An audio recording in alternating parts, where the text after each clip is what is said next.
As we all know, the return to serve is the second most important shot in the game. And even towards the end of matches, in a 2 out of 3 set match, the return can actually become more important than the serve.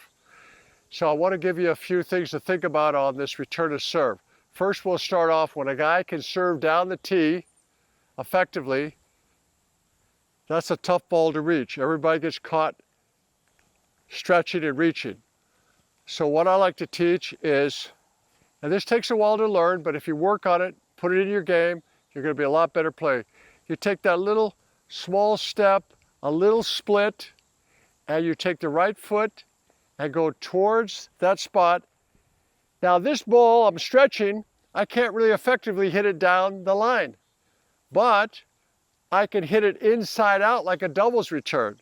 And I'd love for people to do that, for the players to learn that shot, because now you've opened up the whole court. Your opponent can't look for one specific shot down the line. You're going inside out. If you hit a little late, you can hit winners on it.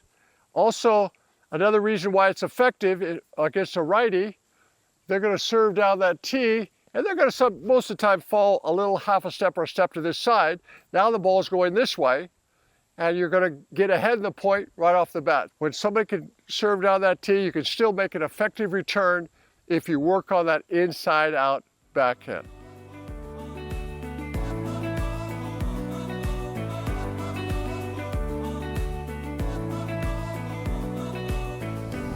All right, if they try to jam you with that serve, I like to take it out early. I do not like someone stepping this way when someone hits a slice serve, because even if you hit a good return, look where you are. You're off balance, you're moving this way, the whole court's open. So anything that's coming into your body, I would like to see you move around, hit a forehand. It's slicing here, come around here, and take it on the forehand side.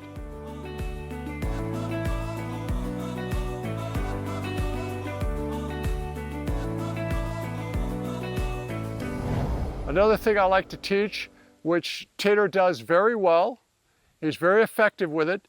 We all know that tennis is about putting pressure on your opponent. And you can exert a lot of pressure running around a second serve and popping it into the corner or down the line. So those guys that have those kick serves, they don't vary much. You're playing this guy, you see where that second serve's going. Let's step around and hit that ball, nail it cross court. If the guy happens to serve it a little bit more to the right, you can go down the line. I suggest both ways so the guy can't ever get onto it. Look where you are when you run around that second serve. Look at your court positioning. You move around that ball, you nail it, you're here. You're in the center of the court. Where on the ad side, I do not advocate running around too much over here, because look where you are. You have to hit almost an outright winner from this position, because look what happens. Your whole court, you're not going to be able to cover that. Now, if somebody hits a topspin serve kind of in the middle, it doesn't have much angle, yeah, you can step around here and you could pop it right up the line. That's a good play. But on the deuce side, I love it. On this side, I'm not in love with it.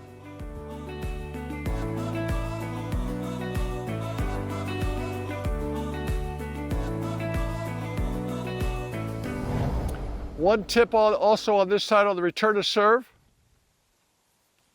try to step this way all the time. Try to go at angles. Very similar to the way you're volleying. Try to go this way. If a guy serves down the tee, this is no good. Stepping across, reaching. Your momentum's going that way. You want the force behind the ball going forward. So we're here. We're very relaxed. We got a little flex in the knees. We're ready to go. We're concentrating on the toss. We want to see where the strings are hitting that ball. When I see this, I know that's a slice. If I don't see that, I'm looking for the other spot. The guys that were tough to return their serve was they could hit all three spots. They can jam you, they can kick you, they can slice you. I'm watching the whole picture of a guy when he's tossing the ball.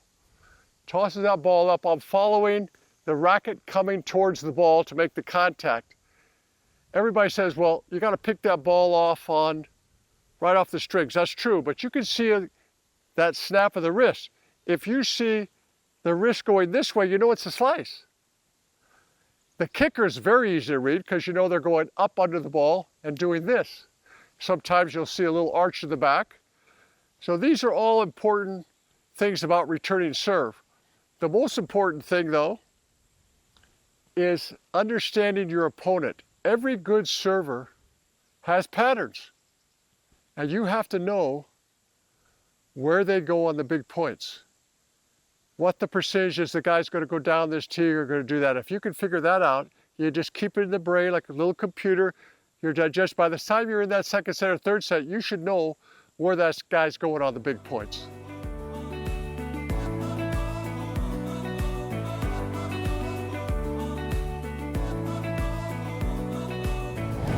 Okay, I want to talk a little bit more on the return of serve, some things you can do, some things you must do. When you're playing this deuce side and you're playing an opponent that has a good wide serve, that's tough. When you get pulled wide, if you're stretching, you're out of court, I'd like to see you go right down that line in court. So you're out of court, go in court. If the guy doesn't have that real good wide serve, like a lot of guys don't, nothing wrong with backing up. Give yourself a little more time if he's got a big serve.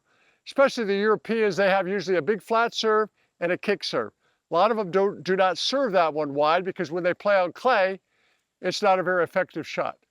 So if you go back, you're giving yourself more time, but then you got to watch out, is the guy going to serve and volley me, or is he going to hit the short angle? If they do that, then you're going to have to move in and cut it off. So that brings me to the ad side. When a guy has a good kicker, you can't stay back. You can't be hitting here. You're going to get caught here all the time. So how do you negate that? You're here. You take that little step forward, split, and you go here. You catch it before it gets above your shoulder. You're catching it here as opposed to way out there. And once you catch a couple and go cross court or hit a winner down the line, he's less likely to serve there. But you have to learn to do that stuff. If a guy has a good kicker and you can't handle it, you're not going to break him. Another thing about going back to return serve at certain times, you're giving the guy a different look. If the guy's sitting there serving well and he's acing you, you've got to break that rhythm up somehow. By going back, you're going to mess with his depth perception a little bit. These players have done this to Taylor. You know what he wound up doing? He wound up throwing weak second serves in because they're so far back.